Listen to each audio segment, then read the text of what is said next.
Hey, Hi there. everybody. Welcome to our monthly RGS Live guitar question and answer sessions. I'm Tomas Michaud, for those of you who are new, and this is my co-host, Ami Fields. Hey, hey. We're going to answer, hopefully, all your guitar-related questions, and maybe a few more that we throw in. Now, just for those of you who are new, the way we do this is I'll go through and first answer questions that have been pre-submitted, and then we'll go on to take your live questions, and sometimes we'll grab a live question that just happens to feed into something that somebody is asking and they're connected. And please ask your questions. Start right now. Put them in the chat. If you could start with the word question, it would really help us. That way we will see it and we'll know it's a question, not just a comment. Then when we're done, what we would normally do is a raffle for a gift certificate for those people who are enrolled in my Real Guitar Success membership program.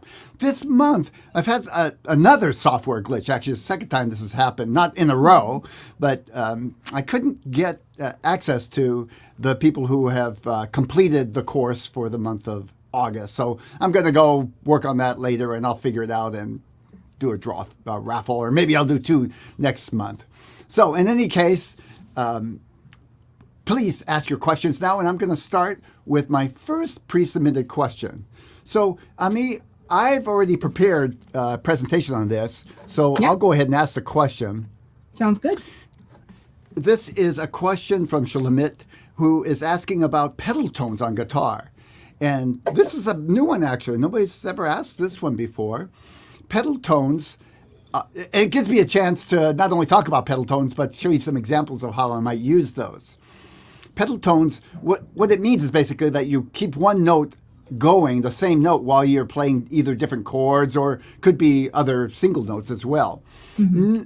Most often it's a bass note, and it doesn't have to be. It could be a high note also. Mm-hmm. It comes from the organ players. Organ players would press a pedal with their foot, keep a note going, and everybody's heard this, even though they don't realize what it is. They'll hold a bass note, and then they'll play chords over the bass note. If you've ever seen Phantom of the Opera, you've definitely heard this. So that's where the word pedal tone came from. It's a pedal on the organ. Now, on guitar, we do things a little differently. You see, on the organ, you can hold a note and it sustains. You can't do that on a guitar. You hold a note, you hit a note, and it just immediately starts dying away. Right. So what we usually do is play the same note over and over and keep it going. Got it. I love pedal tones, actually. I think it really adds to guitar playing, either short portions or longer portions. And I'm going to give you a few demonstrations now. This is by far just scratching the surface. But I think from these particular licks, all riffs, or whatever you want to call them, you can kind of get some ideas to even create your own. Right. A lot of times what I do is I hear somebody else, I imitate them, and then I'll kind of massage it and change it. So it's not like you understand the concept of pedal tones and you immediately start coming up with all kinds of things. It's usually the other way around. You hear it, you imitate it, maybe make sense out of it with some theory, but for the most part, you're starting from something you've heard and then creating more things. And that's what I did. So the first one, I'll take a fairly simple one. I'm going to use the low E as a bass note. By the way, on guitar, it's very common to use open strings, so it's much easier to keep an open string going while playing something else. So I'll start with the low E, which is common. Then I'll play an E chord on the high end. I'm curious, Thomas, could you expand the view so we can see your guitar? You got it. How about that one? Perfect. Thank you. I'm going to make it a little there we go. bigger. That's Even the better. word, bigger. Okay, here we are, low E. I'm playing a high three-note chord.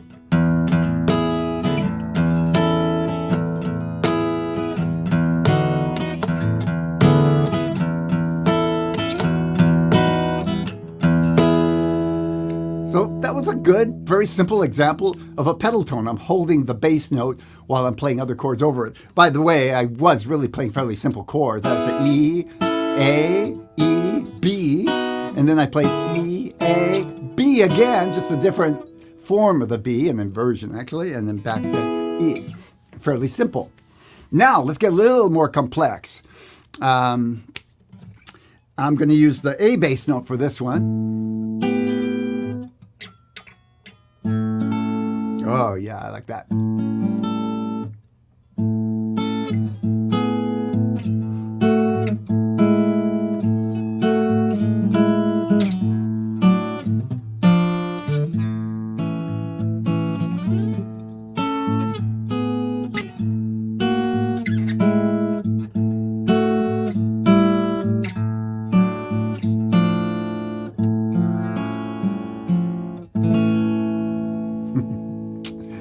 So I was using something I call an interval of a sixth, and that's there it is. I can't quite see my guitar until I go like that. Whoops! I was just going down the scale. I made this into a minor, and then finished on the A chord. I filled in a few to make it sound full at the end. A little more complex. With fingerstyle, I can keep a bass note going with my thumb and then use my fingers for something else. Let's do the same thing, kind of a combination of the two. I'm going to use the D bass note now. And a D chord.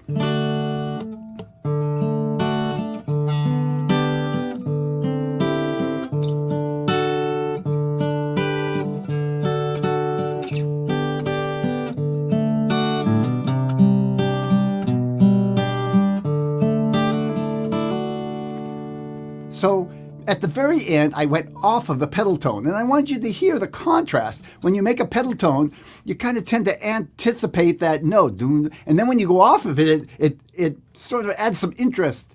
So I like that effect. I'm playing the same bass note throughout. And here's where I went off. I changed to a C bass note, a G. And it has more effect than just playing separate bass notes for every chord. It sort of has a little more dramatic effect. And finally, let's go back to the pick. I'll do a little power chord with a bass note.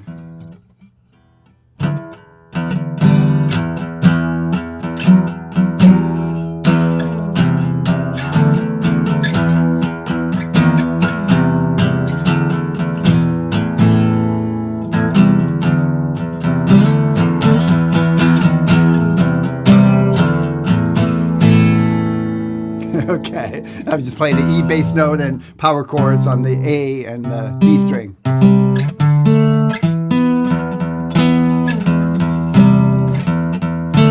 then I went to an A chord.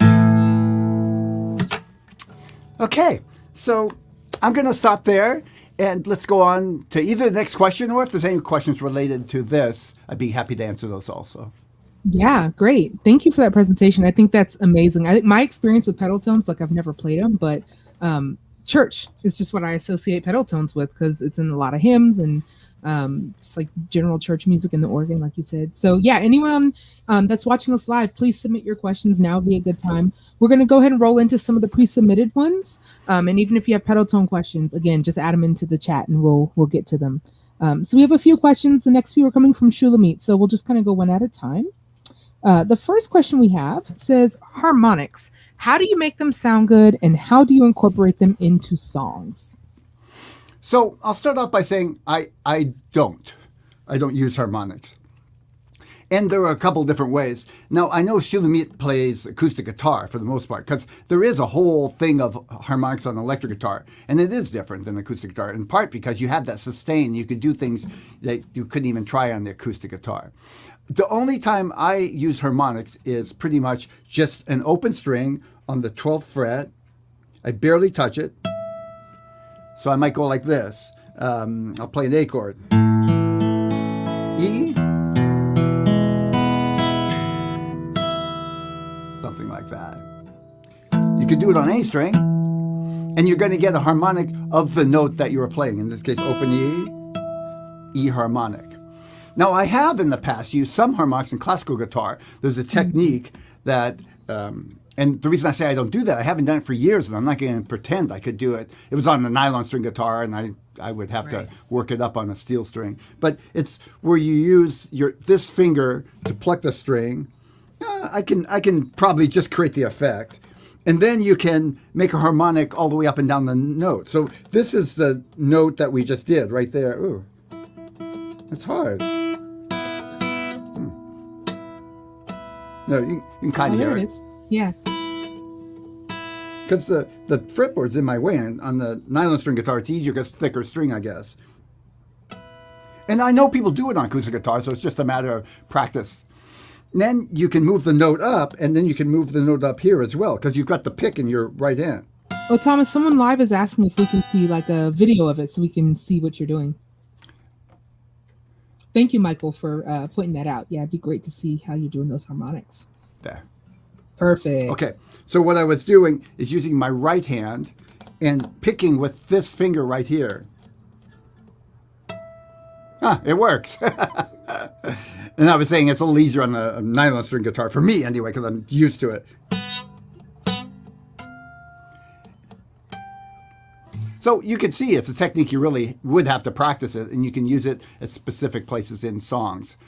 I don't, so I'm not going to try and demonstrate something I don't really use regularly. Yeah. Let's go on to the next question. Oh, sounds good. Oh, I was just going to say, like, on harmonics, like, I think where I've heard them most is like when people are like finishing off songs, like if you're ending with a really pretty chord and you just like arpeggiate the chord or break it down note by note and end it with a pretty little, you know, harmonic at the end is like a nice little angelic way to end the song.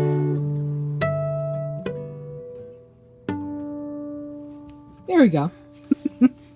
Okay, let's go to the next question. What is a nice way to end off a song that is a soft rock style so it sounds professional, sounds good at the end? What do you think, Ami? That's a very subjective question. It is a very subjective question, and it's a hard one because it's something that I've always struggled with. Just because like ukulele is my first chordal instrument, so you know it's like playing saxophone at the end of a song, it just ends, or drums, I just hit some cymbal crashes and we're done.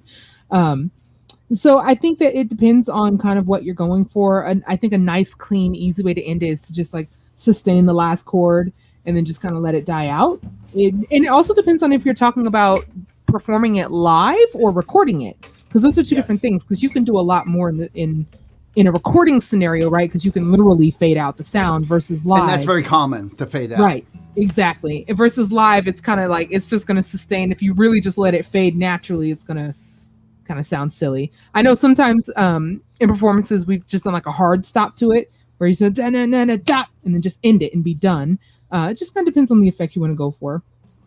In a live performance, I would often do this. It works live.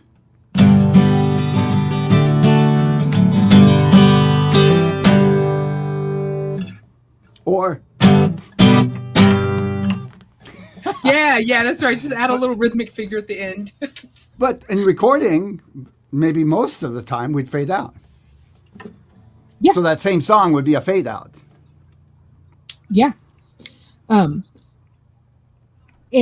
I did want to just quickly address, I see someone here on the live chat says, from where are these questions selected? So these are pre-submitted questions. And Thomas, where can people pre-submit questions? They can pre-submit questions right there on the chat, even ahead of time. It's always available. And if they're members of Real Guitar Success, there's a place in the dashboard to submit questions for the live.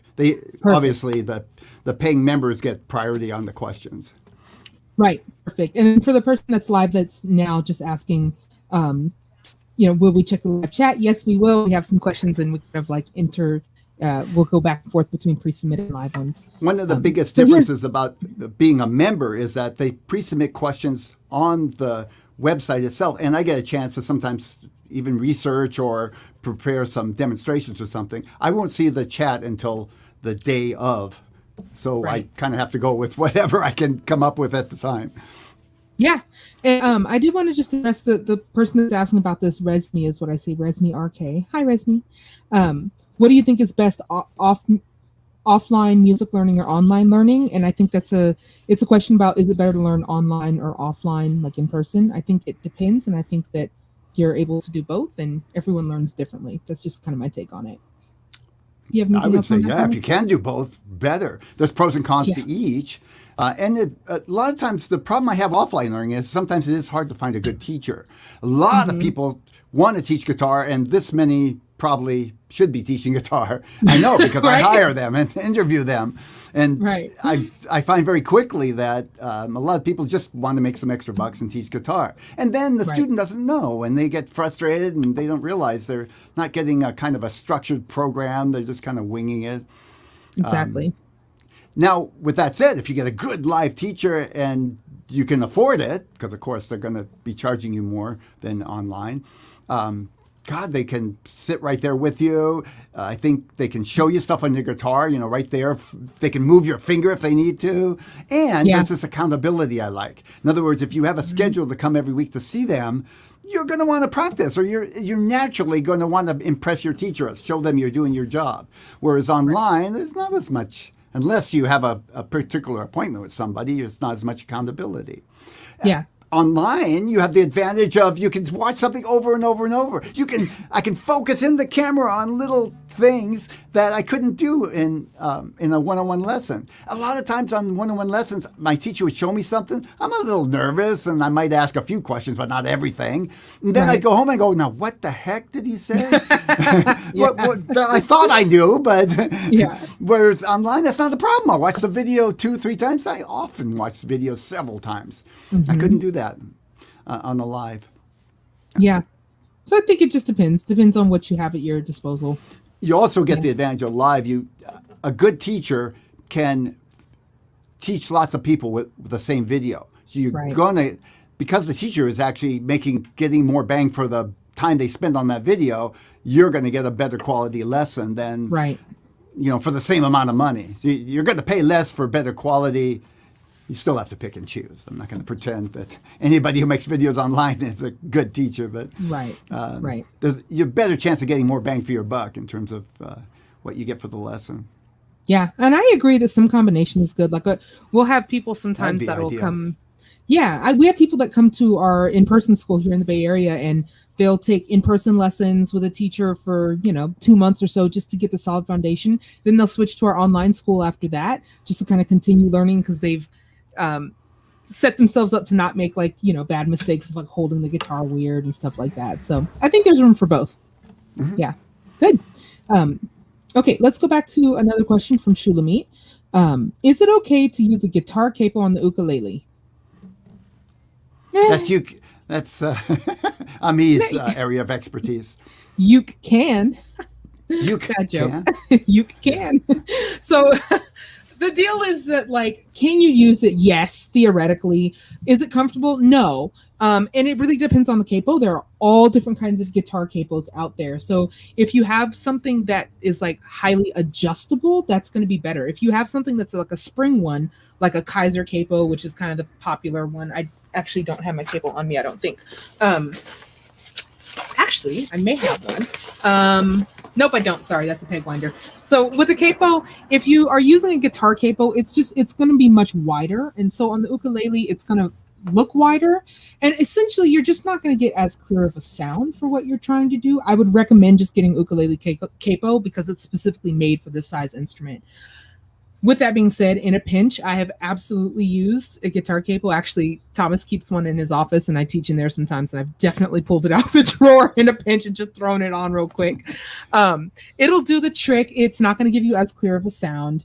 And sometimes you have to angle it just the right way because it's such a thin neck, right? And the actual bottom clamp part of the capo is going to be the same width of the neck, so you're not going to get even pressure. So you got to back the guitar capo up so that the hardest pinch point is right at the thickest part of the neck, if that makes sense.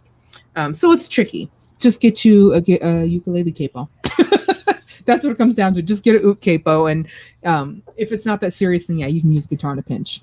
I even had a student make their own capo with a pencil and a hair tie one time. So you can do that. Oh yeah, too. I could see that. A rubber band capo. That's what I call those. Yep, that's exactly it. I'm sure that was the first capo. Somebody took a rubber band and a pencil or something similar. Yeah. And they were like, why am I doing all these bar chords? Let me try this. Okay. By the way, I have the same issue with capos made for classical guitar and capos made for steel string.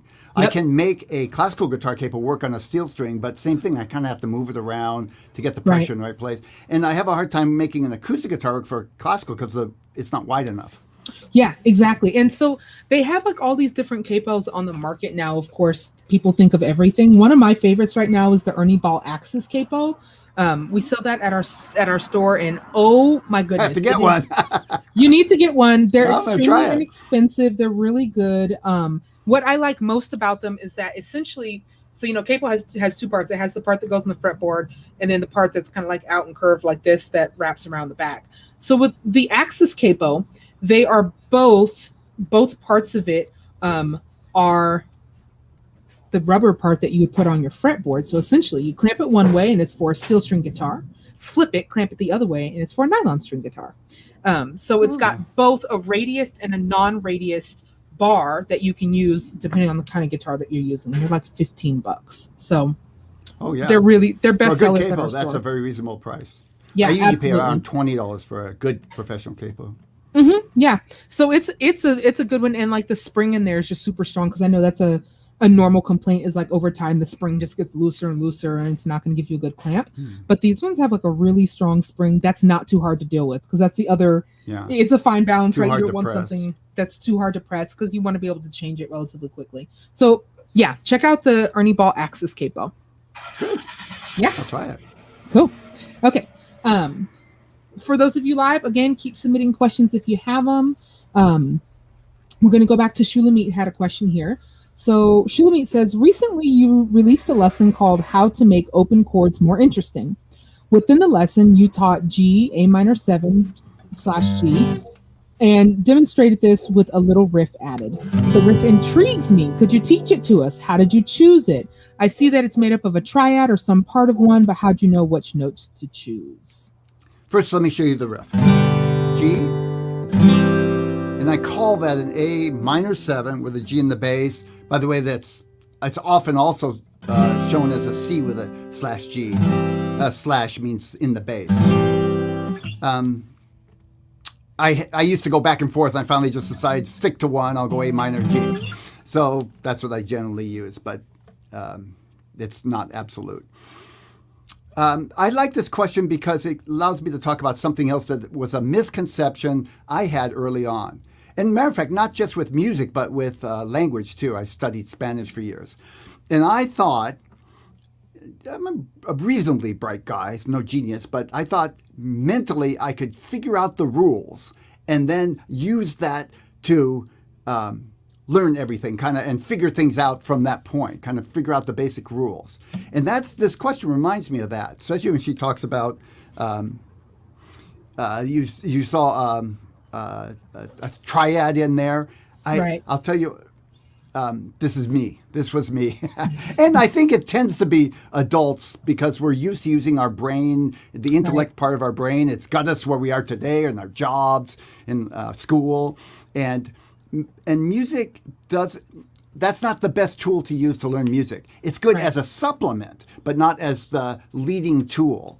And I found over the years what works best is to listen, imitate, and then draw conclusions or ways of seeing it from that. Not start with trying to understand and then make something come out of that understanding. It's the opposite. It's the opposite of a lot of stuff we do in school. We try to grab it with our minds and then use it in a variety of situations to make sense out of it. It's the opposite. You copy, imitate, listen, and keep that, it's a back and forth. It's not a static process. Listen, copy, make sense out of it in your own way. Maybe study a little theory and get some language around it, how other people look at it, and then keep that process going. Now with this, it would baffle me to no end if I tried to think, well, that's a triad and this is how it relates to that chord. And I mean, that whole process gets in the way of actually hearing and creating a sound that you're communicating to other people. It's not bad as an afterthought or as a way of remembering something, but it doesn't work as a leading to learning these things. I copied the Eagles. the Eagles have a song, Tequila Sunrise.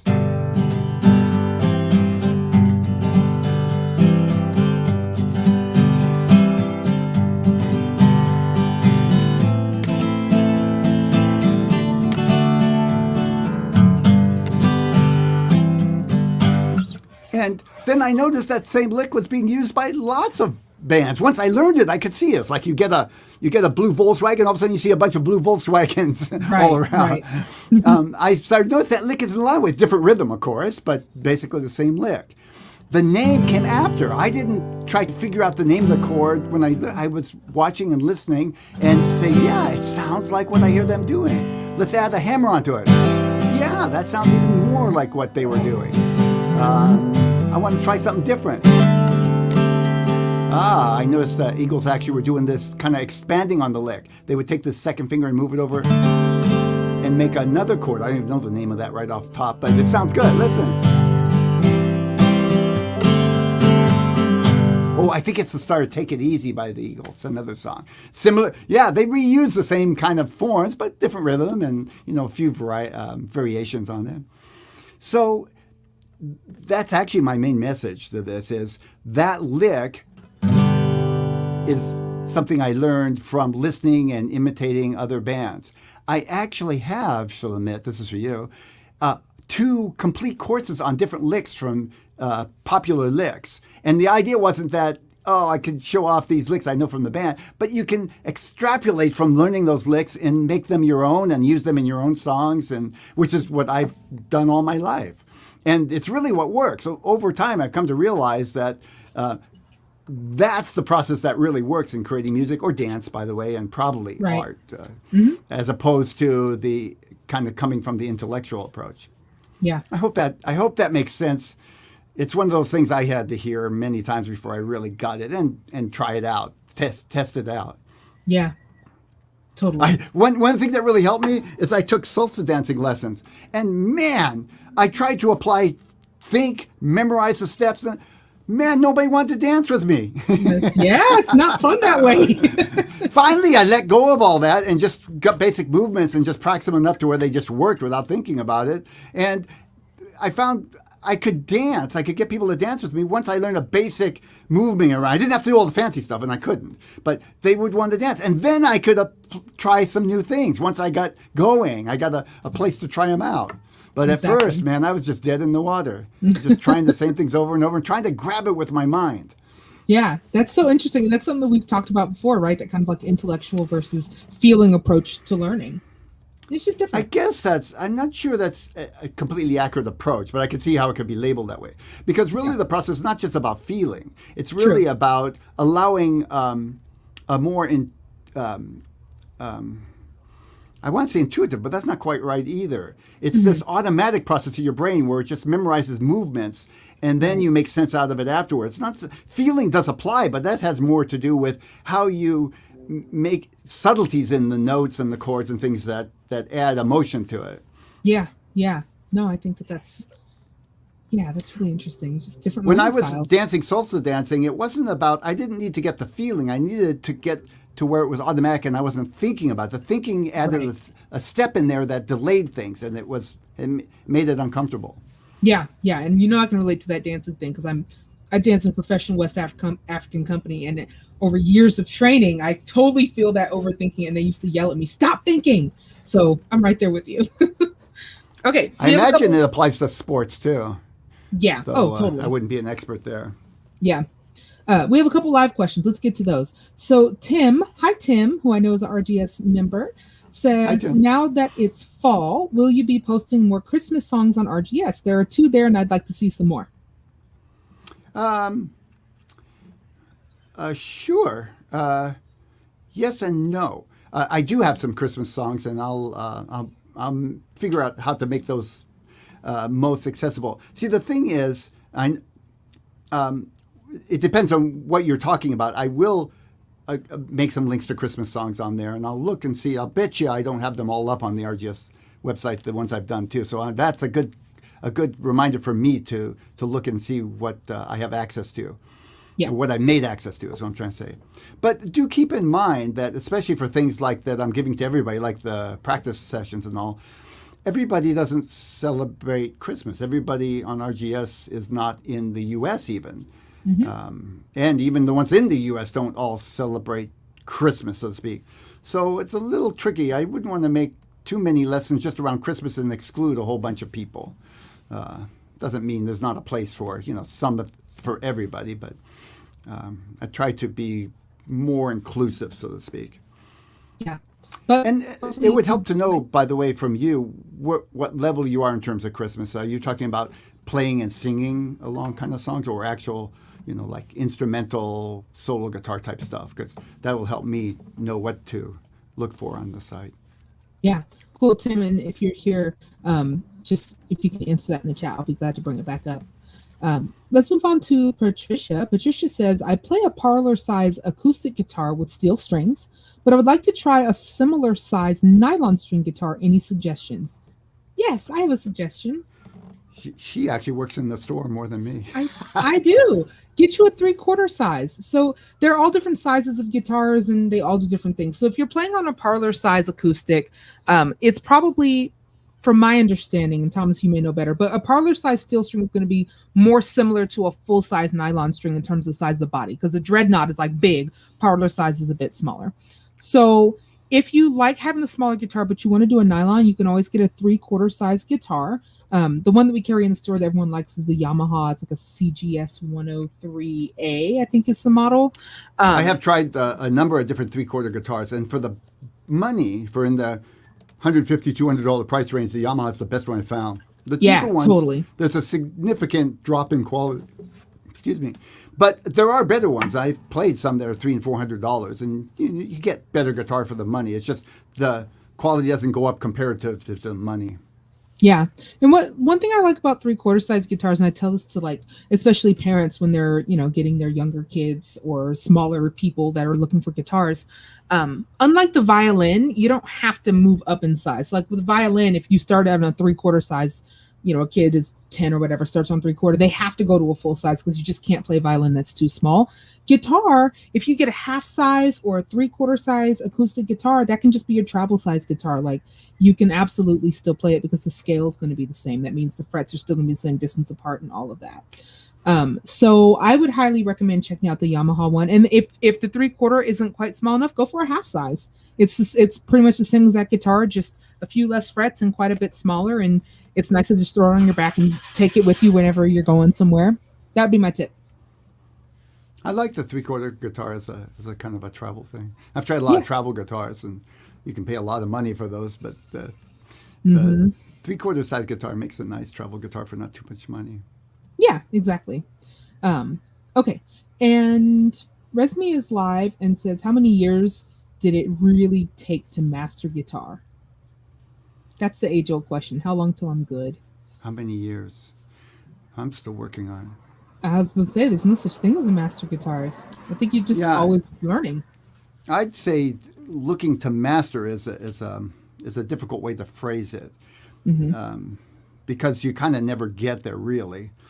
But I think what a lot of people want to know is how long does it take until I can get to where I feel reasonably competent?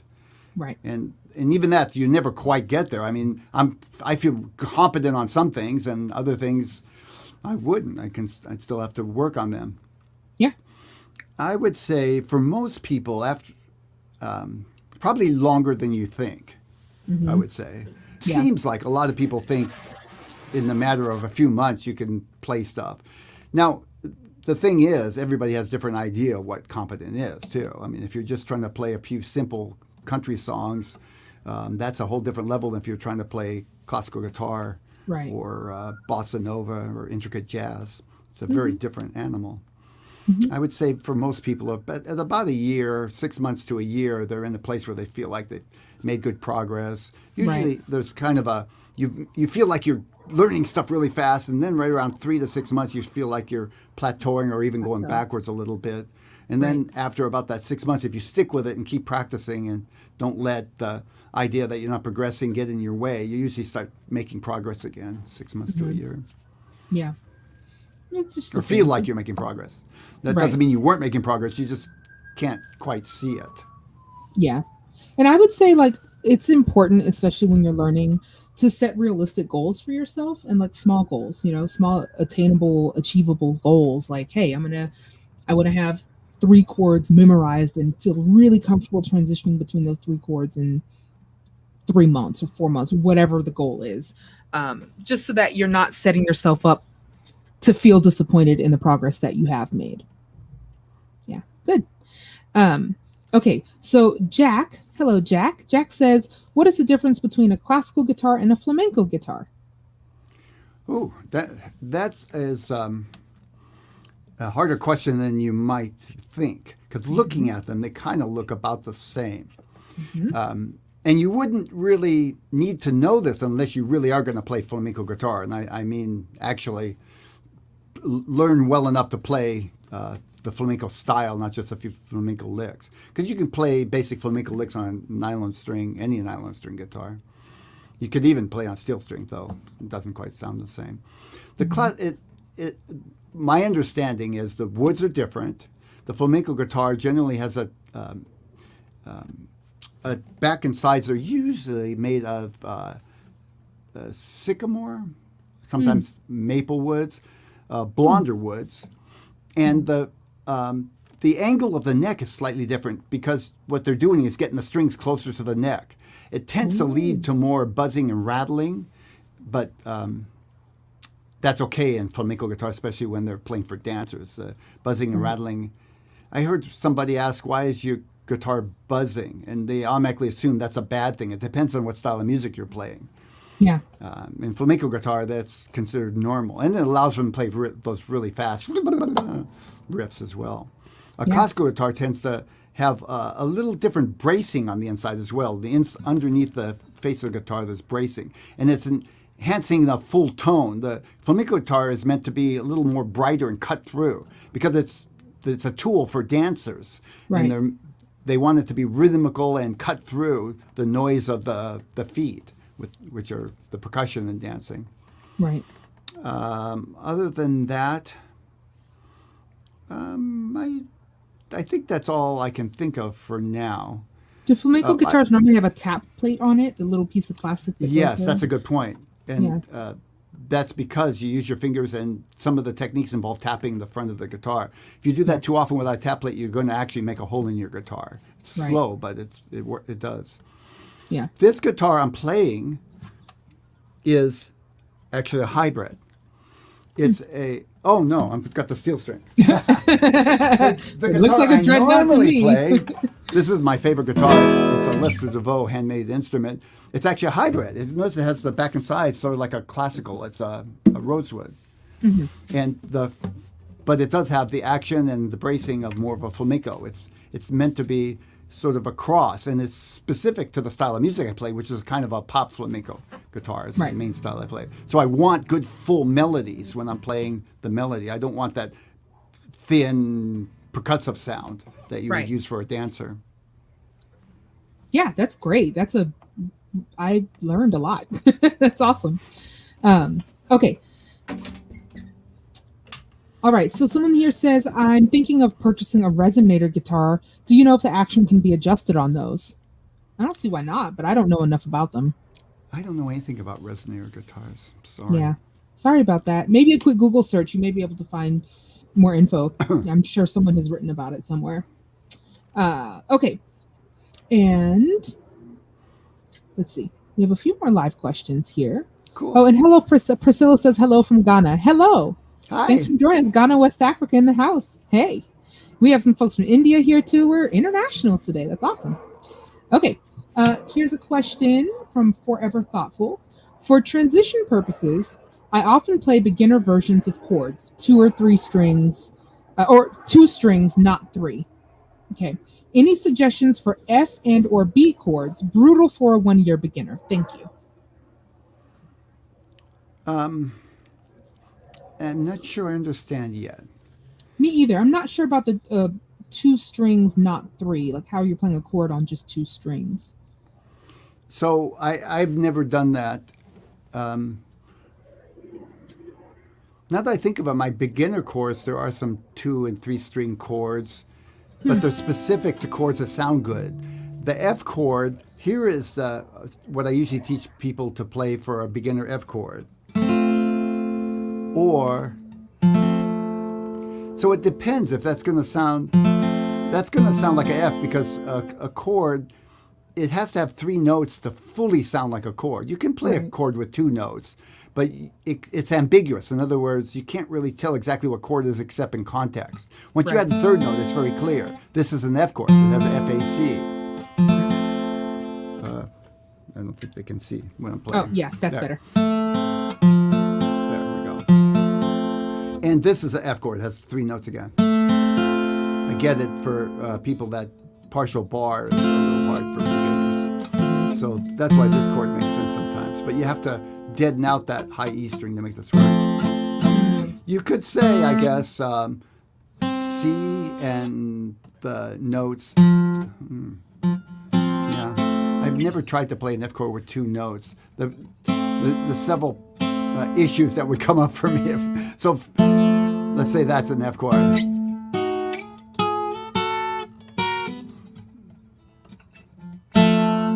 It's actually an interval, to be accurate. It's not really a chord. A chord's going to need 3 notes. So for the B, people often start this one here.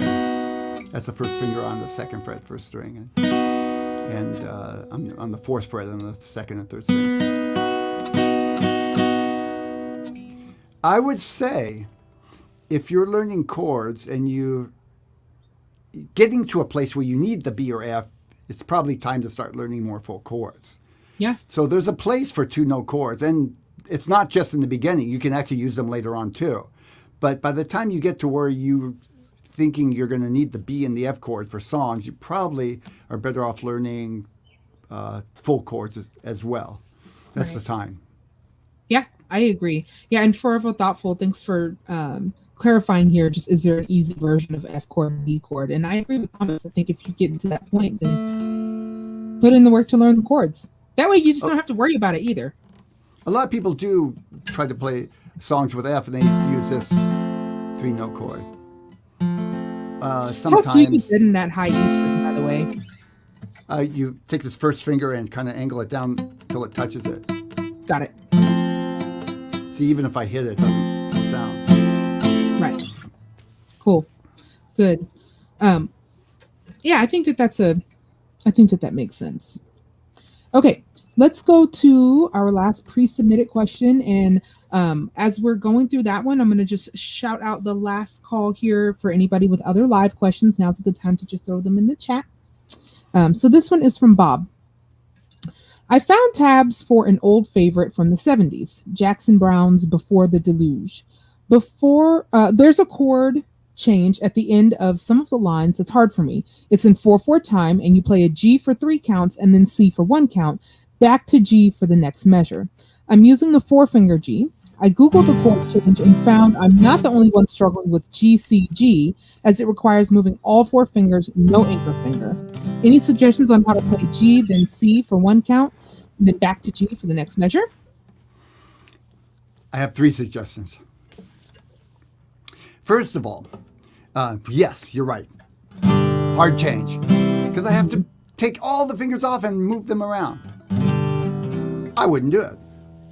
When I play from a G to a C like that, I use this form of G. So now look. G, C, G. That's much easier. Just moving these 2 fingers over and putting the first finger down, moving them back, and then putting the pinky down. Matter of fact, when you're doing finger style, you can even leave off the first finger because you just not pick it.